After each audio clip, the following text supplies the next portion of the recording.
Hello and welcome to Wanna Hear Something Weird, a weekly weird podcast about weird stuff. I'm one of your hosts, Tom. I'm Laura. I was expecting you to say I'm one of your hosts, Laura, for some reason. No, that's your job. I think you were probably just running over and over again in your head what you have to say. What's my line?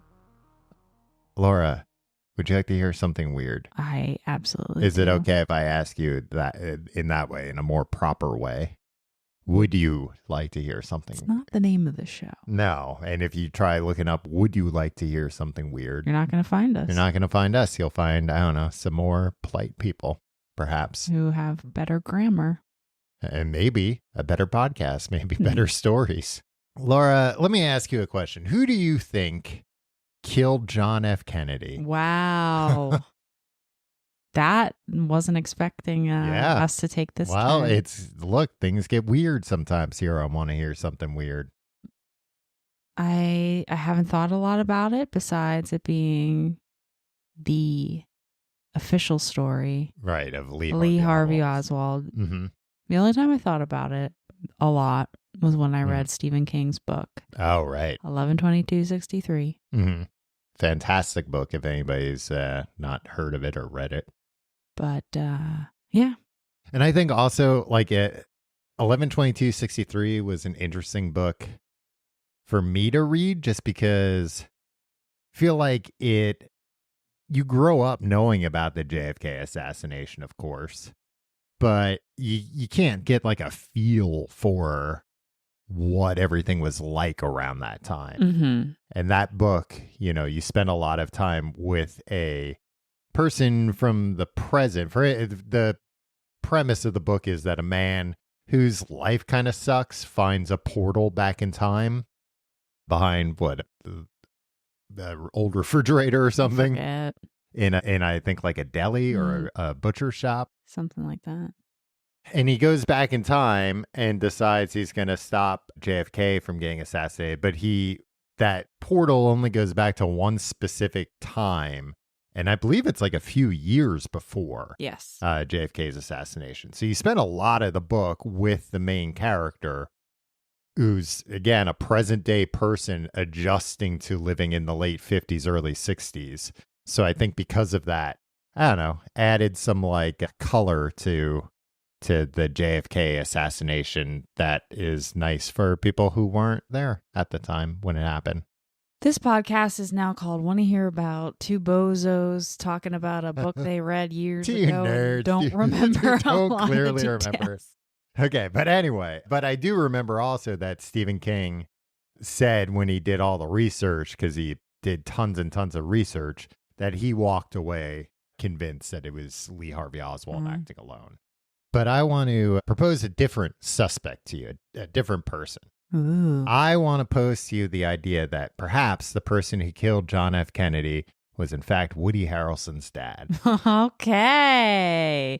This is weird. We're taking a left turn on our usual content. Weird stuff about this guy, Woody Harrelson's dad. Charles Harrelson was his name. He's no longer with us. He had an interesting life. Woody himself was pretty young when Charles abandoned his family and moved away. And at age 12 in 1973, Woody learned about his father's trial for the murder of Alan Berg through a radio news report.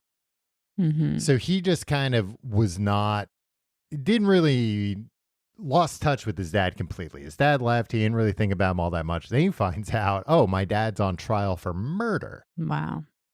And according to people that knew him before all this, he was like a very good-hearted person, active in drama and sports and church activities.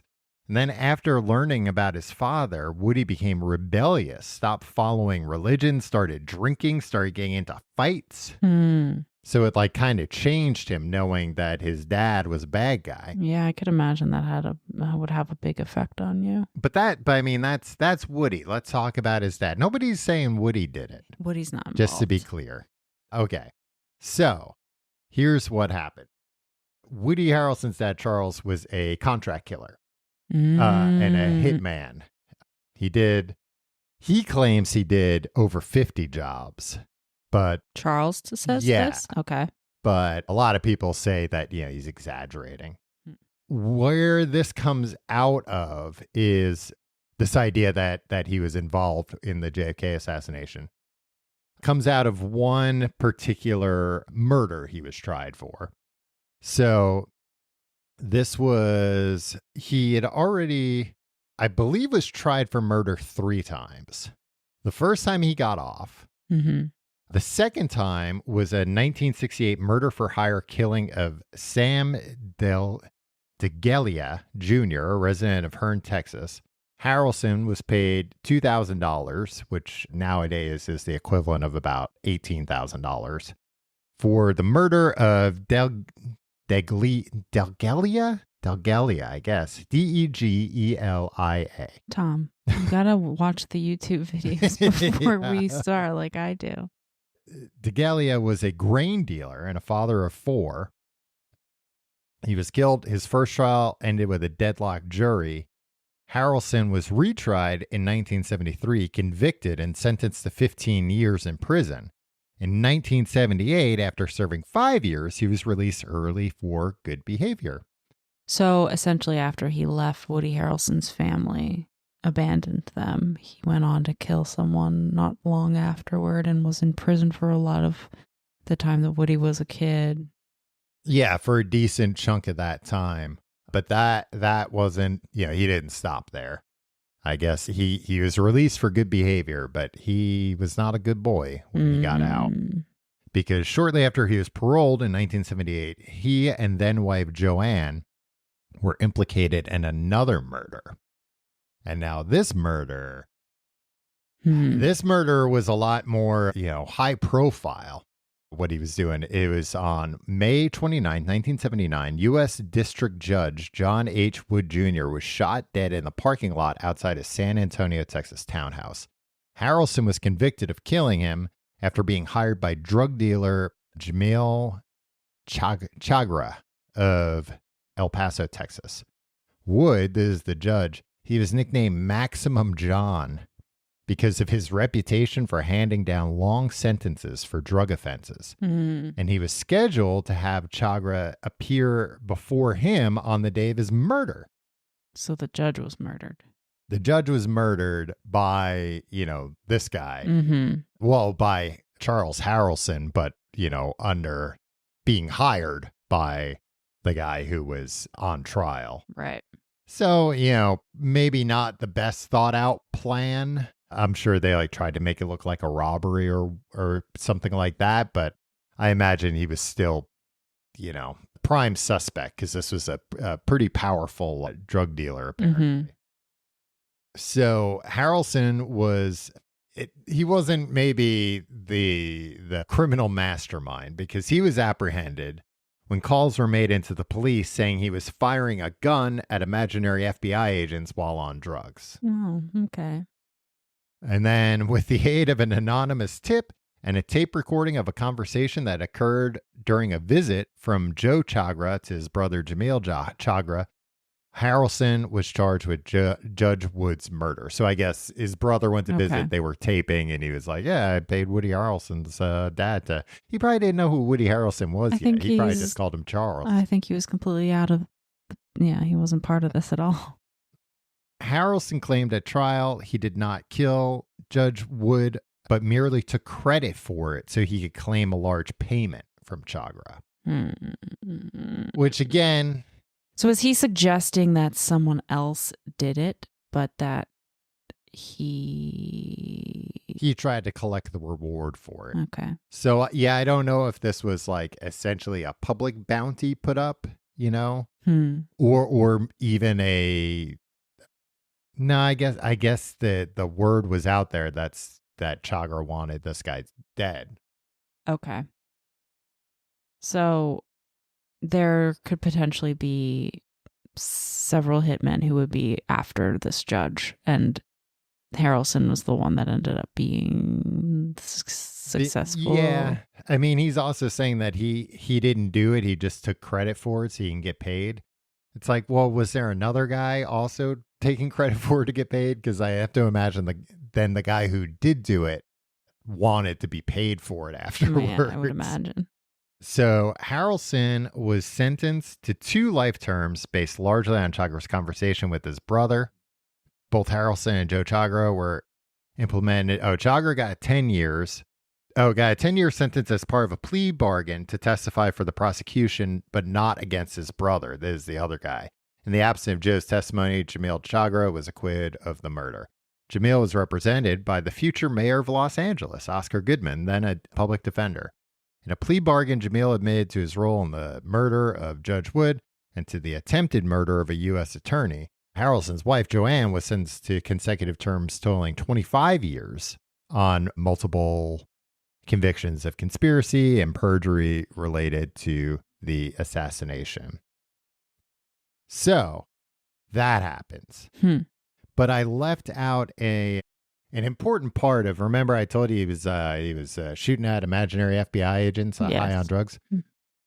Well, so this was in September 1980. So this is, he didn't get picked up for the murder of the judge right away, I guess.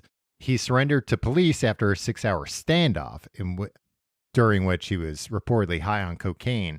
And it was during that standoff he threatened suicide, but he also stated that he had killed both Judge Wood and President John F. Kennedy. In a TV interview after his arrest, Harrelson said, "At the same time I said I had killed the judge, I said I had killed Kennedy, which might give you some idea of my state of mind at the time. He said that in statements made during the standoff were an effort to elongate my life."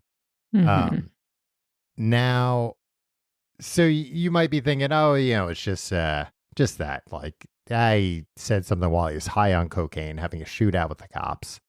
We've all been there. You say things, say things you regret the next morning. All the time. So Joseph Chagra, during Harrelson's trial, claimed that Harrelson talked about killing Kennedy and that he drew maps to show where he was hiding during the assassination. Chagra said he didn't believe him, but a 1989 book called Crossfire came out, written by a guy named Jim Mars. And this guy posits that Harrelson was the youngest and tallest of the 3 tramps. So there are a lot of, weird things that happened around the JFK assassination, a lot of like weird figures. We know about the Umbrella Man. There's a guy holding up an umbrella. It turned out he was like protesting Joe Kennedy's policies or something like that. But people thought, he's got that umbrella. That umbrella's a secret gun. There were diagrams of people saying, this is how you could do it. This is how that kind of gun would work. Right. There's the babushka woman. There's also the badge man. I don't know badge man. The badge man is, I believe there's only like one picture that claims to show him, but people say that they see it is, I believe it was a woman who was there, was taking photos with a Polaroid and happened to get a picture. I think they calculate it to be like an 1/8 of a second after Kennedy was hit. So it's like at the exact right time. And in the picture, it kind of looks like nothing, but then it also, like, if somebody kind of, shows you, but look at this, this is this, this is this. It kind of looks like a guy in a policeman's uniform standing behind the fence in the grassy knoll with a rifle and a flash, like the muzzle flare. But it also looks like he's wearing a badge, like there's kind of a reflection on the badge. So that's what some people think, that was a fake cop. Somebody dressed up like a cop. He took the shot, immediately got out of there. Nobody noticed them. But anyway, there's all these people. There's also these characters called the 3 tramps, which were 3 hobos, essentially. They were guys like riding the rails, because I think that might even be they pick them up outside of the book depository. So there's... Who picked them up? The police. Oh, okay. So there are pictures of these 3 guys dressed like hobos that the police took in for questioning and then later released. the youngest and tallest of the guys looks a lot like Charles Harrelson. And these guys too. I mean, okay, go ahead.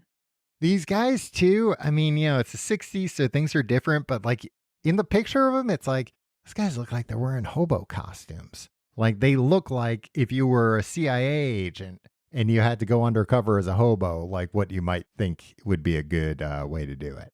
So they don't actually look like genuine people. They look like real people, but they don't look like what they're portrayed as. They kind of look like they're dressed like cartoon hobos to me. How good is the photo? It's like, no, this is a photo of them being arrested. Oh, okay. So it's like a legit, it isn't, like a Zapruder tape type thing. Mm-hmm. And the police said, we were suspicious of those guys. We interviewed them. Yeah, they have nothing to do with this. We let them go. Wouldn't they have a record of the names of those three people if they had spoken with them? They did. And there are public names that, people say, no, it's these guys. But I can't find it in my notes right now. But I believe that there was some kind of shenanigans with like the police records. I mean, I think what happened was the police took these guys in. It was obvious very quickly they had nothing to do with it, and they just turned them loose. Okay. But then later, when it was like, well, this is an investigation into an assassinated president, we need notes on everything, guys. Like, you can't just talk to somebody and say, they didn't have anything and just let them go. And so conspiracy theorists say, all those records were taken and destroyed or purposely never created in the first place. Okay. But then other people say, no, that, that's kind of what was going on. And then there was a person much later who put forth the idea. I believe he had heard this, from like a source or whatever, that the tramps, and specifically Charles Harrelson's job that day, was not to assassinate the president, but to hand off some Secret Service badges. So that he was part of this. He handed Secret Service badges to somebody who pretended to be Secret Service and maybe, took evidence, something like that. But that, he was not the trigger man. Where'd that theory come from? Just some other guy. Okay. A lot of these theories do not have a whole heck of a lot of like evidence behind them, per se. So we've become a conspiracy theory podcast. Yeah, essentially. I mean, that was what my idea with this thing was all along. So Woody did meet his father during the summer of 1982. He had received a letter from him, I guess, and then he went to go visit him. And he said that his father was one of the most well-spoken, well-read, and charming people he had ever known, which is another thing that leads people to think that this guy was working for the CIA, even if he wasn't involved in Kennedy, that he had been hired in the past by the CIA to, carry out hits that they, I guess, maybe didn't want to really be tied to. Only just because he's charming? Well, just that he's like he was able to befriend people easily, which is the kind of stuff that the CIA and FBI, like, they look for these characteristics in people, specifically the CIA, if they're recruiting spies, that, they're not looking for introverts. They're looking for people who are good at going out there, making friends, charming people, convincing people to do things for them, getting people to trust them. And it sounds like this was something that it just kind of came naturally to him, which I've always found funny because of Woody, because of his son, right? And then his potential rumored other son, Matthew McConaughey. I was I was gonna bring that up if you weren't. So that's one of the other crazy things about this guy's life, that Matthew McConaughey, this was, I think, just last year in 2023. said his mother dropped heavy hints regarding a genetic link to Harrelson on a trip to Greece some years ago. They were, I guess, Woody Harrelson and Matthew McConaughey's family take vacations together. They're close. They made some TV show together. I think that's coming out. They said, we're sitting around talking about how close we are in our families, and my mom is there and says, Woody, I knew your dad. Everyone was aware of the ellipses that my mom left after knew. It was a loaded K-N-E-W. After his mother's comment, McConaughey said that he began to do the math. We went to unpack what this new meant and did some math and found out that Harrelson's dad was on furlough at the same time my mom and dad were in their second divorce. The Oscar winner said that there may also be possible receipts and places where there might have been a gathering or a meeting or a new moment.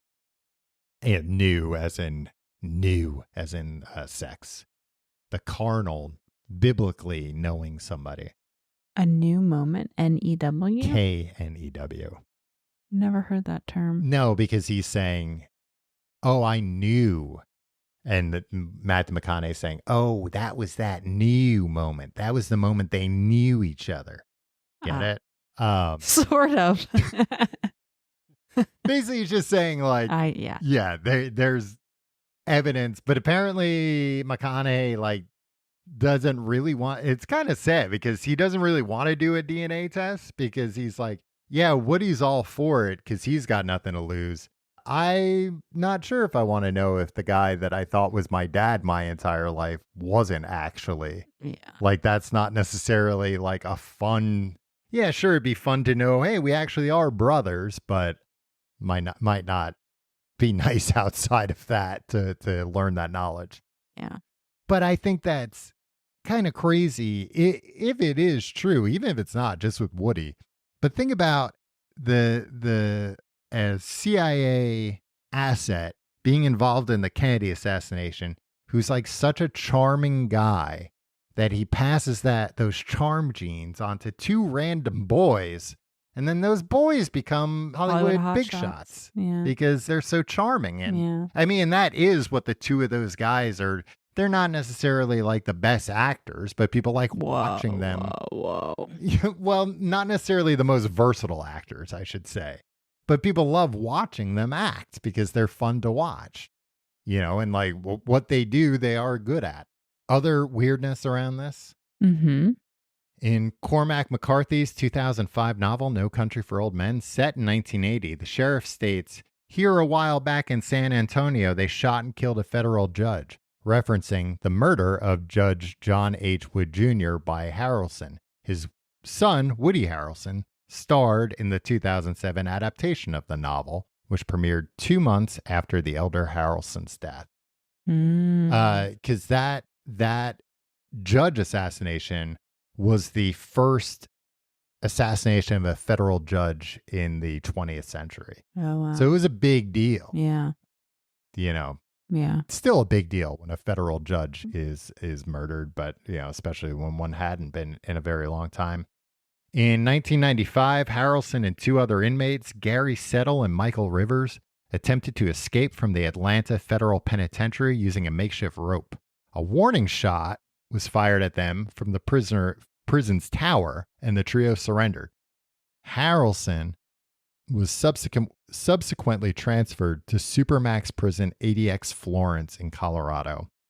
In a letter to a friend, Harrelson wrote that he enjoyed his life inside the maximum security facility, writing that there are not enough hours in a day for my needs. As a matter of fact, the silence is wonderful. So he liked it. ADX Florence, I believe, is like the most secure prison in America. It's the one that's like insanely locked down, where prisoners essentially don't see the outside world ever again, or other people. You're kept in solitary all the time, and the kind of place they send you to when you or almost successfully, I guess, escape another prison. How would you like some bonus facts? Some bonus facts, some bonus.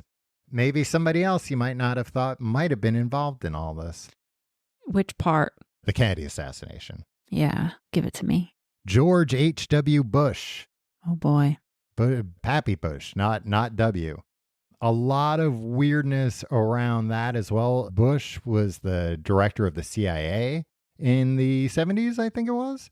However, he was kind of brought in as we're bringing in an outsider. We're not going to promote somebody from within the CIA because the CIA had a lot of problems at the time. So they're like, we'll bring in this outsider.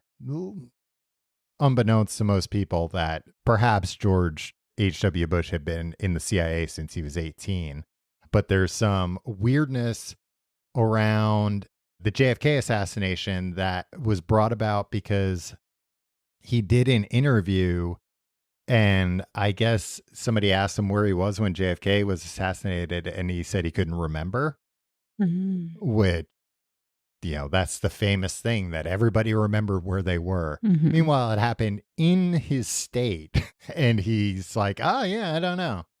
So this guy, Russ Baker, dug into it more, this writer, and he placed George H.W. Bush in Dallas on the night before and likely the morning of Kennedy's assassination, which you say you don't remember when you're in the city where it happened.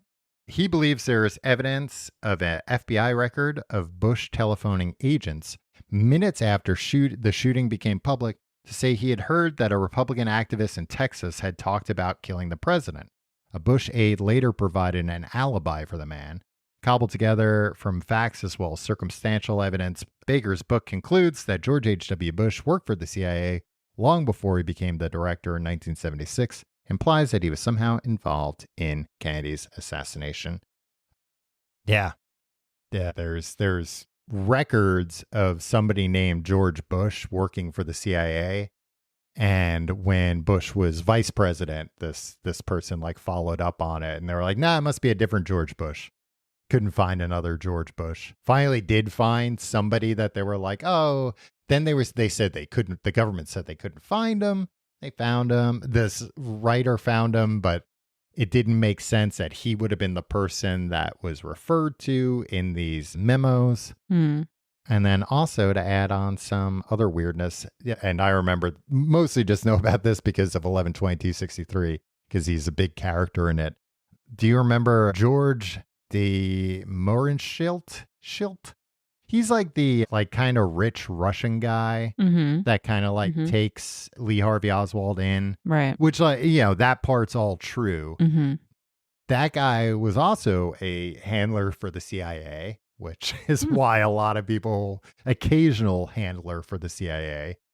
But also, in added weirdness, his nephew was George H.W. Bush's roommate at prep school.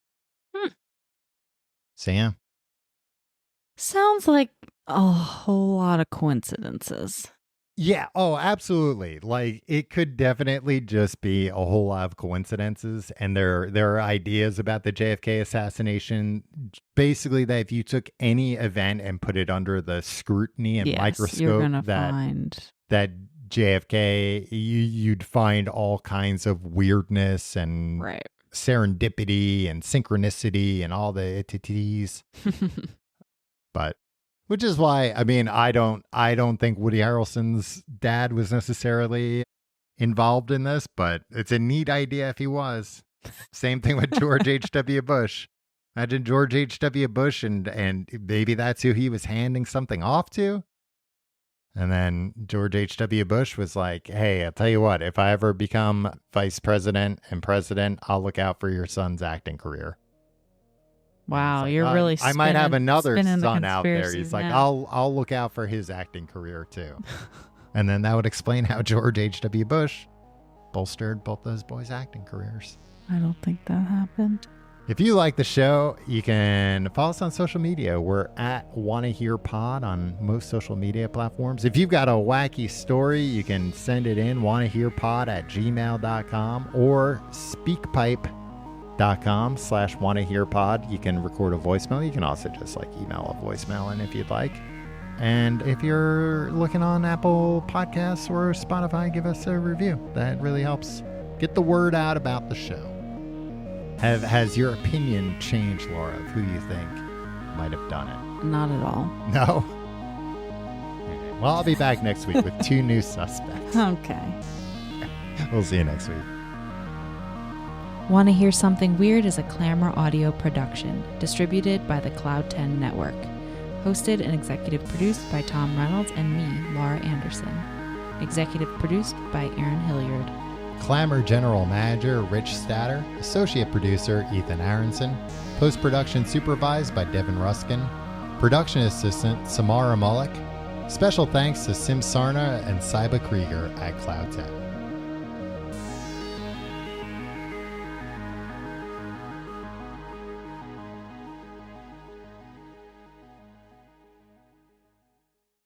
Are you intrigued by Mysteries of the Unknown? Then tune in to the Decoding the Unknown podcast. Join me as we uncover the secrets of the world's most perplexing enigmas, from the chilling legend of Spring Heel Jack to the truth behind Mary Magdalene and Jesus. We're going to delve into the most bizarre stories, such as the Belle Island boom and the phantom settlements on Google Maps that don't actually exist and why they're there. We'll leave no stone unturned as we unravel the mysteries that baffle the world. Don't miss out on the intrigue and the knowledge that Decoding the Unknown has to offer. Subscribe now, and let's start decoding the unknown.